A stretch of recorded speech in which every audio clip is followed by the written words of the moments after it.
Welcome to Acute Conversations, the official podcast of APTA Acute Care, where we share engaging conversations about acute care physical therapy so you can connect to your profession. I'm Ashley. And I'm Leo. Today we chat with Morgan Lopker and Rodelyn Berdin from the APTA Acute Care Practice Committee. We discuss the new lab value guide and other resources from the committee. And their passion for horses and opera. Welcome, Morgan and Rodelyn. All right, welcome. Today for Acute Conversations, we have the chair and the vice chair of our practice committee through APTA Acute Care. So let me introduce our chair, Morgan Lopker, and our vice chair, Rodelyn Berdin. Thank you so much for joining us today, hanging out with us, and looking forward to a great conversation today. Yeah, we really appreciate you all joining us. We've been excited to have you on. So, obviously we want to hear about what's going on in the practice committee. So can you kind of just give us an update or a precursor to what's new, what has just come out that our listeners should know about? Well, hello, everyone, and thanks, Leo and Ashley, for having us today. We're excited to be here and share some information from the practice committee. One of the exciting things that we're very proud of as a committee is the newly released and updated lab values interpretation resource that's been going on, a project for our committee in collaboration with the Academy of Pediatrics as well, to really expand this resource to be a resource for across the lifespan as well as across acute care settings. So if you've not done so already, please go to the website and download this as well as our point of care document. So I want to back up just a second. So practice committee, I just thought about it just in case people don't know, what is the practice committee? What's your mission? What's the goal? So the practice committee is a group of APTA Acute Care members that are really looking at how advanced practice and best serve our patients and support the highest level of evidence as well. So some of it's taking the current research and all the journal articles that we see and often spend a lot of time reading. How do we translate that into practice and make tangible resources for individuals, as well as help to answer clinical questions that people may have from both the academic and clinical side? Yeah, that's fantastic. And I know you all have put out some great stuff like the lab value guide, the vital sign guide. So Rodelyn, how about the first one was about adults only, right? And you said this one also includes peds. What else is different about this one that we can expect to see about this lab value guide? Oh, yes, of course, it is expanded. And also we also put some additions like the definition of the possible critical values that may assist us clinicians in clinical decision making. And we also pointed out, the importance of interprofessional collaboration regarding the potential risk versus benefit of mobility and exercises in patients with concerning trends in the lab values. And I think we also have to also deeper in the cultural competence section, as well as the race and ethnicity considerations, as well as the sex and gender considerations too. That's great. What's I think is really cool is that some of the different places that I work, or if I'm doing site visits, you are changing the way therapists practice. The other day I was at work and somebody had referred to a continuing ed course, and at the end of that course it was just a binder. Sure enough, part of that continuing ed course, they had included the lab values guidelines for clinicians. So there's that, and then sometimes I'll walk by acute care therapist's desk, and sure enough, they've got either on their desktop, they have it as a PDF saved, so they utilize it, or it's hanging pinned onto their cork board that's behind their desk. So definitely it's changing the practice. And let me ask that for the two of you, how you not only participating as the chair and the vice chair of practice, what has been some changes in your own practice because of your participation in this committee? I think one of the things specific to the work that's been done from the lab values as well as the vital sign guideline is not just looking at one specific number or value and really remembering to consider all of the factors and look at a symptoms-based approach or a kind of a scale or teeter-totter of what, weighing the risk and benefits of things as to best help our patients. And I found this in my own practice, as well as educating other colleagues or having students like trying to really teach that critical thinking aspect. And I feel like having these resources has helped with that, to try to kind of give some figures and information to make those decisions based on. Oh my gosh. And I use that guide all the time. Like I used it in my practice. When I was a residency mentor, I would always pull it out and be like, here, take this around with you, use this with students. It's fantastic. Now I use it in the classroom. So it's really getting a lot of use. But I also know like not everyone's aware that it exists. So correct me if I'm wrong, but for non-members, they can also access the guide. But to get the point of care document, you have to be a member to get it for free, or you can pay a small fee. Is that right? Yes, around like $15. Okay, yeah, that's not bad at all. Yeah, so the complete guide is a resource, is open to everyone, and we really encourage people to download it, share it, spread the word to their colleagues. And the point of care document is a member benefit, and then a nominal $15 fee for non-members. And the most updated one's 2021, right? Because sometimes if you Google it, you might get the 2017 or the 2019, but is it 2021 or 2022? What's the latest date on it? 2022. 2022. Okay, that's good to know. That's good to know. Well, what else is the practice committee up to right now other than lab values? So a couple of other things, I guess, related to lab values, just to highlight while we're on that topic, is that we will be updating the competencies related to that as well. So the understanding that the current competencies refer to the 2017 lab values resource. So that in essence is a little bit outdated at this point. Certainly helpful information, but it doesn't relate to the most current guide. So now that the resource is available, we will be updating the competencies as well. And then also like to highlight that we anticipate a webinar related to the lab values guideline, hopefully in May. Or first week of June. Yeah, that's fantastic. I bet you'll get a lot of attendance at that one. people that have questions. Yeah, and it'll be a great opportunity for the leaders of that work to kind of share some additional details and thoughts, and share some of the clinical reasoning and examples as well.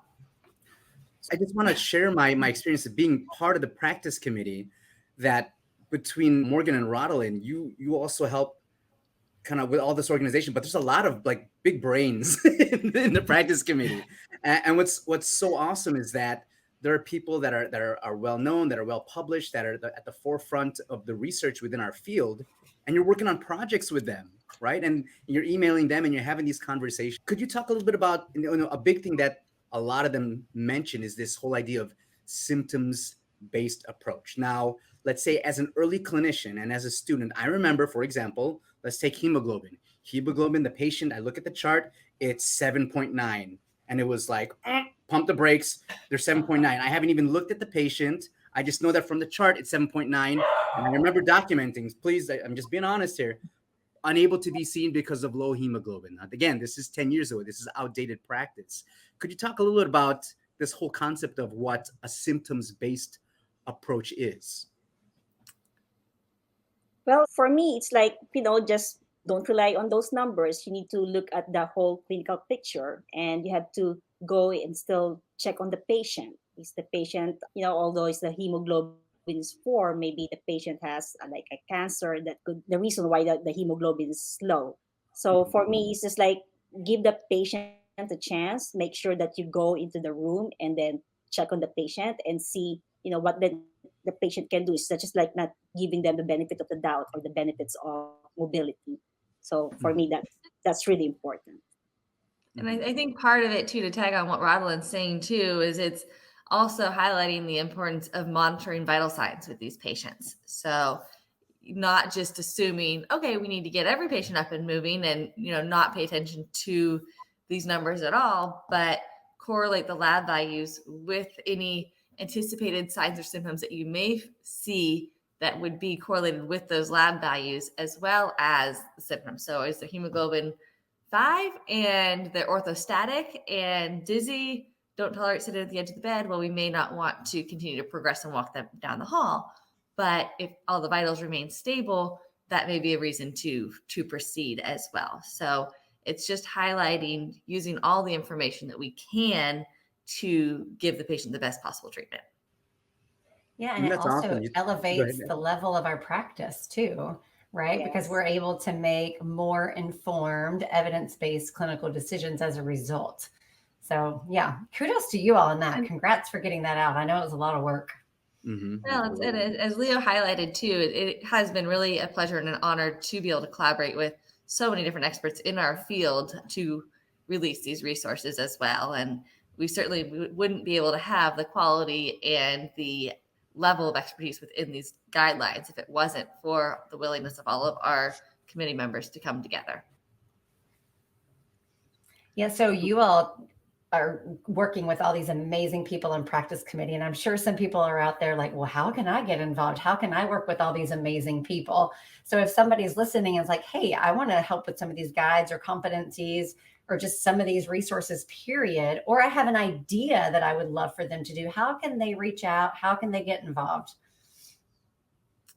So they can reach out to us directly through the new and updated Academy website. We're both on there under practice committee, or they can reach out through the Engage site or system there as well and request to volunteer, be a part of the practice committee. And then we can give them the information and what kind of is anticipated as a member of our committee. So I think one of the really nice things is the way that our committee is laid out.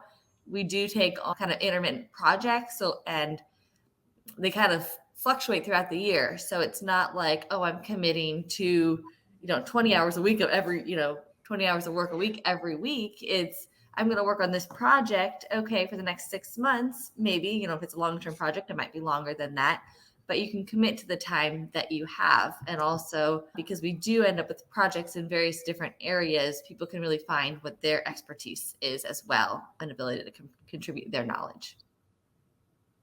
That's great. Now, I would like you to share your story, because I think you both have a great story of how you got into the practice committee, because I know there are people that are out there within our audience that don't know where to start, or they might feel a little bit intimidated about just cold calling or cold emailing. I would like to kind of help out, but I also feel for students or new grads. I mean, I think Morgan, you've got a great story of where you started, and now you're the chair of the practice committee. And I think was it at CSM, or I forget, you stopped by the booth, right? So I was about 2.5 years out of school. I'd been to CSM. I'd met a few different people. I was kind of looking for what's my next, step, my next career move. How do I get more involved professionally and have kind of that fulfillment in addition to my, day-to-day patient care. So I actually sent an email through the website and got quite a nice email back from the co-chair at that point, James Tompkins, who kind of invited me, engaged me to join. And I kind of felt like, well, okay, I guess I'll join for the quarterly meeting. I don't think I'm going to say very much, but I'll at least, join and listen in. And I was just very impressed by the conversations and the level of passion and expertise by the committee members. So I kind of kept joining the quarterly committee meetings at that point, and then volunteered to join a couple of the subcommittees, got involved with the lab values competencies, and from there ended up stepping into the vice chair position, as Tracy Norris was the chair at that point, and worked with her alongside her the last couple of years. And then she transitioned from practice committee actually down to our academy president. And at that point, I stepped into the chair position to fill out her last 2 years of her term. And then just recently this year, took on another 3-year, was kindly elected for another 3-year term as the practice chair. That's a great story. And Rodelyn, how did you get involved? Well, my story is a little bit different. Well, I've been a clinician for a while. I got my Bachelor of Science degree in physical therapy in 1997 and got my transitional DPT here in the United States in 2009. So while I started being active in our local Texas Physical Therapy Association for probably like 3 or 4 years, then after that, I said that, I think I would like to get more involved at the national level. So I put my information at the Engage, and then I put acute care as one of my interests because I'm working in an acute care setting. And then I'm kind of like surprised and very happy when Tracy sent me an email and inviting me to join the practice committee. And they put their information. Tracy's from Barnes Jewish, which is a very good hospital, and also James Tompkins from Mayo. So I got very excited. I told my manager, and my manager encouraged me, well, go for it. So that's how it all started. Then I'm only with practice committee for a year. And then I remember it was January 1st. I got a letter or an invitation from Morgan Lopker inviting me, asking me if I would like to get more involved. So I thought I just, okay, maybe I just, there's another project. And then all of a sudden, Tracy and Morgan, we had a meeting, and then Tracy offered me to become the vice chair. So I said, wow, vice chair? So of course, it's an opportunity, and I'm gonna work with expert in the field. So I grabbed that chance and opportunity. So here I am. That's great. We're That's, glad you're here.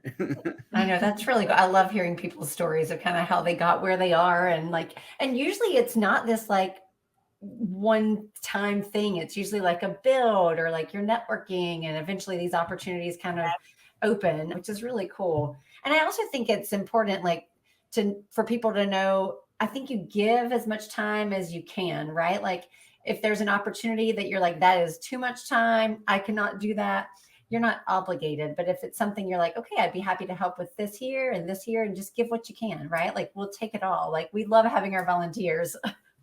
Exactly. And that's the thing, is whether you're a leader of one of our committees or you are playing an important role as a reviewer of one of our resources, or you're contributing to the critical edge mail submissions, helping with webinars. There's lots of different opportunities for people to highlight their strengths as well as the time commitment that they have available. Now, does the critical edge fall under practice committee as well, or is that something separate? So it is a larger academy. It's our academy newsletter, of course, and it's more of a larger academy commitment for that. But our committee has committed to at least submit one submission every edition of the Critical Edge Mail. And I think that as a committee, we probably supersede that thanks to Trisha Healy as our Critical Edge Mail coordinator for practice as well. And really the role of that is just to try to, whether it's highlighting CSM takeaways and giving kind of clinical pearls from the different CSM presentations and all the excellent information that's there, or highlighting a new CPG that's been released or new evidence so that people can kind of delve deeper into that. And also the hot topics from our listserv too. So I pulled up, just because I was curious while we were here, and I pulled up the APTA Acute Care Practice Committee kind of resources. And in addition to the lab values, like I see amputation and limb difference, adult vital sign interpretation, there's core competencies for entry-level practice in acute care. I mean, there's so much here. And then you all even link to other like APTA resources, which is really great. So I'm kind of curious, like what's next for you all? Like what's coming up in the future, or what are you currently working on? So we have a few different thoughts, and part of that's kind of been trying to field what the best needs are from the updated Academy strategic plan. Mm-hmm. One of the ideas that came out of that is the idea of acute care across all settings, because we are seeing acutely ill patients, whether it's in what we think of as the acute care setting or the emergency department or urgent cares, the outpatient surgical center, and then even in the home health setting, having patients go home from joint replacements post-op day 0.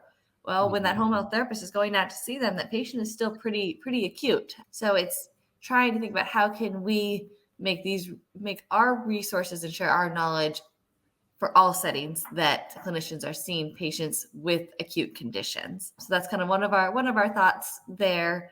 And then also realizing that there are so many good resources available, even within and outside of our committee and academy. How can we make these resources available to clinicians? So trying to collaborate with the academy to take the idea of a clinician's toolbox as well, and a way that people can easily locate and find references and resources that they may need. You know what I think is so fantastic with the practice committee is that if you have skills and talents, for example, if you like writing, right? If you like taking information and then disseminate that information and write, if writing is a skill that you have, we have a place for you. If you like things from the technical side, being one of the moderators for the webinars or working behind the scenes and organizing that component, there's a place for that. If you want to go heavy in the literature and try to find resources and help collaborate with again, like with vital signs and some of the other documents that we're doing, there's a place for you, right? So I think there's so many different opportunities. And again, I think the biggest benefit that I've had is just sharing a space with some of these fantastic minds within our profession, and just hearing their stories and say, you know what, I think I can do that. But how did they get started? It's like, oh, wow. So it just started off with one email, and all of a sudden it just starts to cascade. Oh, I remember that person. I remember Rodelyn. Oh, I think she'd be a great person to kind of help out with this. And oh, wait, Rodelyn has skills with photography, and she's got skills with laying things out in terms of the customization of these documents. Oh, Rodelyn, help us out here. And so I think it's so wonderful to be able to network and be able to develop it and utilize the skills and talents that people have. It's just trying to get into the right spot and getting the right connections. And hopefully with this podcast, the word gets out that if people with the skills and talents, we definitely want to optimize them as part of the practice committee. Well, and it also makes me wonder, like, how did these resources get started, right? Like there's this lab value guide, there's this vital sign guide. Like, was that just somebody coming to you and saying, hey, this would be a really cool idea, and you just ran with it? Or was it more of like an APTA acute care initiative that came from like the board? Like, I'm just curious in practice committee, like how did these ideas kind of come to fruition and launch and just go from there? A lot of the ideas come from a larger board kind of vision and the strategic plan. And then some of it comes from just our discussions, whether it's discussions with the academy leadership or within our practice committee, people bringing ideas forward of, within my clinical practice, I've noticed these things being needed. And, this would be very helpful for clinicians and would help to provide better patient care. And then some of it has been kind of cross academy collaboration as well. With the vital sign document, we collaborated with the Academy of Cardiovascular Pulmonary Physical Therapy. And then for this update for the lab values with pediatrics. And then we did the care transitions with the home health section as well of, okay, we see the patients within the hospital, they go home, and then these other specialists are seeing them at home. How do we help to bridge that gap? How do we make that transition as smooth as it can be? And how do we advocate for our role within those settings as well? So it's kind of happened from a different variety of different ways. And it's just neat to see how things kind of transform.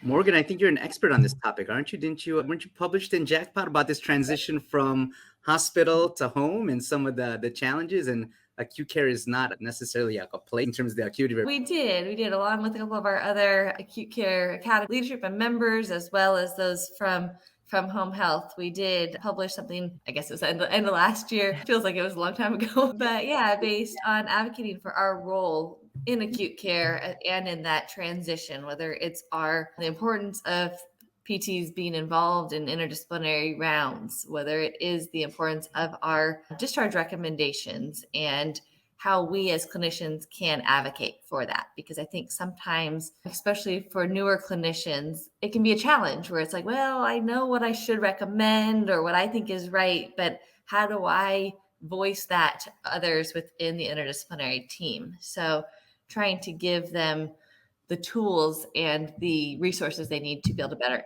advocate. And that was something I remember that Jim Smith had pointed out in one of our discussions as well. That's great. Well, congratulations on your publication. That's very exciting. Thank you. So happy Leo, to get the word out there, and hopefully people will utilize it. No, it was a great article. I remember reading it. It was fantastic. Leo, this makes me think, do you remember at CSM when we were sitting, it was pretty late at night after the social, and there was this conversation happening. I mean, it was like such an interesting discussion about like outcome measures and triage and EMRs and how people prioritize patients. And I can just imagine a conversation like that turning into, oh, like maybe we should do something with this information and come up with some sort of resource about it. So I just think it's really cool, the kind of stuff that you all put out. And now a quick message from APTA AcuteCare. Do you know someone that is making a difference within acute care physical therapy? Please check out APTA AcuteCare's awards.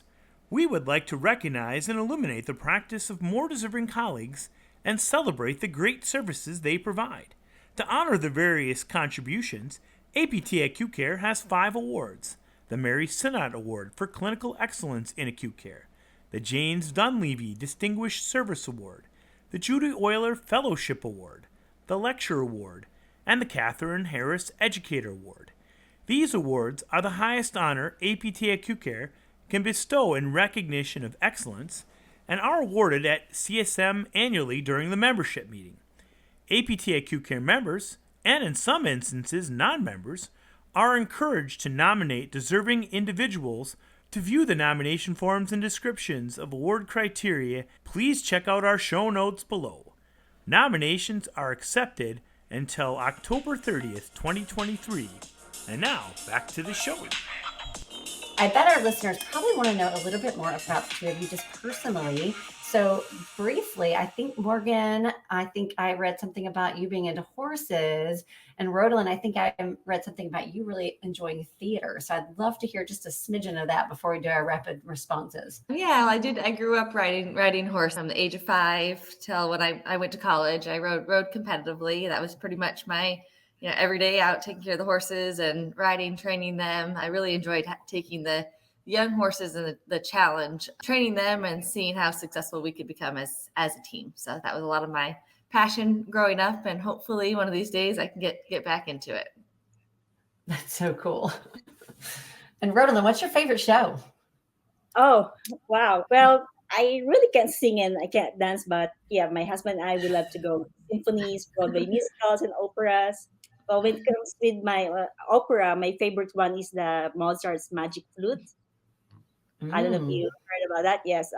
Well, it's about, love and enlightenment. And then actually recently, I think that was last weekend, my husband and I watched the Moulin Rouge touring here in Houston, the Broadway musical. That's really fun. I love theater too. So I'm right there with you on that one. What's your favorite, Ashley? Oh gosh, favorite. I don't know that I have a favorite. I mean, I think Hamilton as of recent is fantastic. And I loved that one. But then there's just like some old classics I love, like Chicago and Cabaret. I mean, I could go on all day, so we don't want to go down that road. I could go on all day. I think, Leo, are we ready for our rapid responses? Oh, yeah. It's time for the rapid responses. We've got our questions lined up. And this is the first time we're doing rapid responses with 2 guests today, too. So we're going to get more answers. So, but wish us luck. Yeah, but it's going to be, you got to be fast. So quick with the questions or quick with the answers. All right. I think I might give you like a little more time since there's 2 of you. We'll do like, 2 minutes. Okay. Yeah. And I think we can have like Morgan answer her rapid response, then Rodelyn, you answer yours, and then we'll do the next question. How's that work? That will work for me. All right. Perfect. All right. And go. Okay. What is your favorite book or TV show? One or the other. Well, that's a hard one. Or one of your favorites. But I would say, oh dear, my favorite TV show. I mean, I have to say The Office always has some good funny humor to it. Okay, cool. That's good if you just need a lighthearted show at the end of the day. Cool. Rodelyn? Well, my favorite TV show was The Homeland. Homeland. Okay. Very cool. All right. Awesome. Vanilla or chocolate? I'm going to go vanilla. Chocolate for me. All right.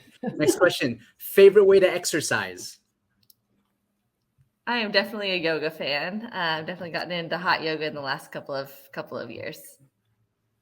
Running for me. Running? Yes. Very cool. Awesome. Are you a morning person or a night owl? I'm going to go the morning person. I'm a night owl. You're the dynamic duo.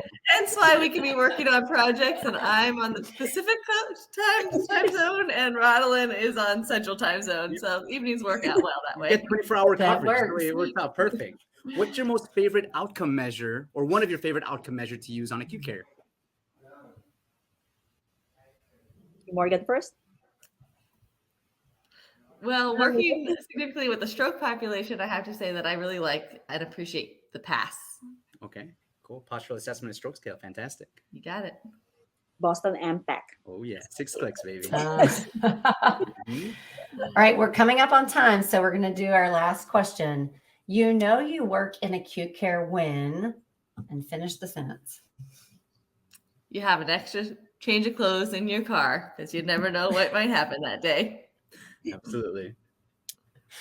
Well, for me, I have to look at lab values and monitor vital signs continuously.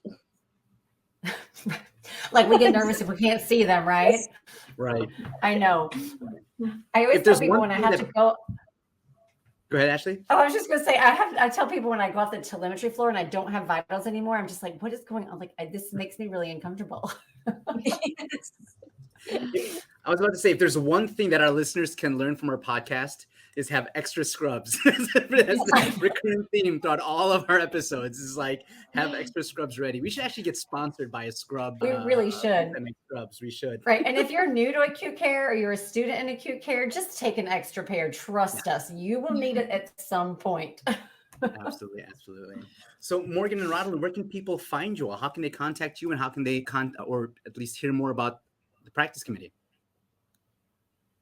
Well, I can't say that I'm big on social media side of things, but I am on LinkedIn, and you can also reach us through the Academy website as well. I'm also on LinkedIn, and I have a MedMastodon account. So Rodelyn at medmastodon.com. Actually, I still have tinnitus because Morgan Rodelyn was yelling at me during CSM about getting a Mastodon account. And I'm like, I will. And just, so I still have a little bit of ringing in the ears. Thank you, Rodelyn, for reminding me about starting my Mastodon account. Welcome.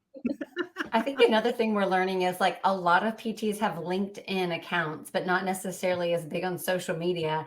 And I'm sorry, but I have never heard of Mastodon. I'm just going to have to say it. I'm sorry. I don't know what that is. What is that, Rodelyn?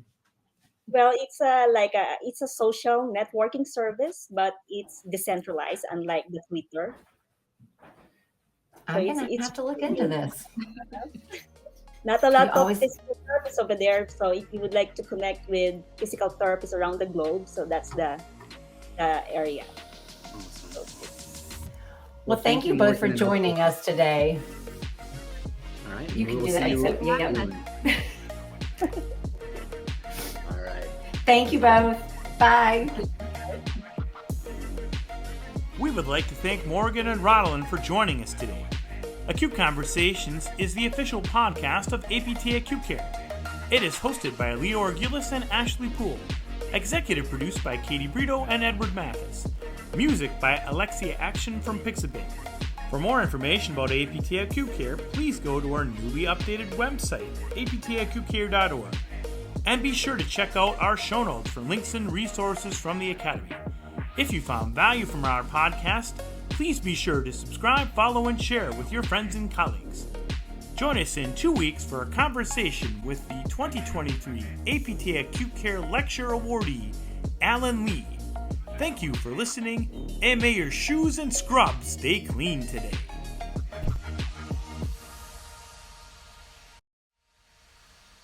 Welcome, Rodelyn. Can I just say the last part again? Yeah. Rodelyn. I combined their names. They're Rodelyn. I could just say that. So do you have to clap? No, All we're right. going to use that last one for our B cut.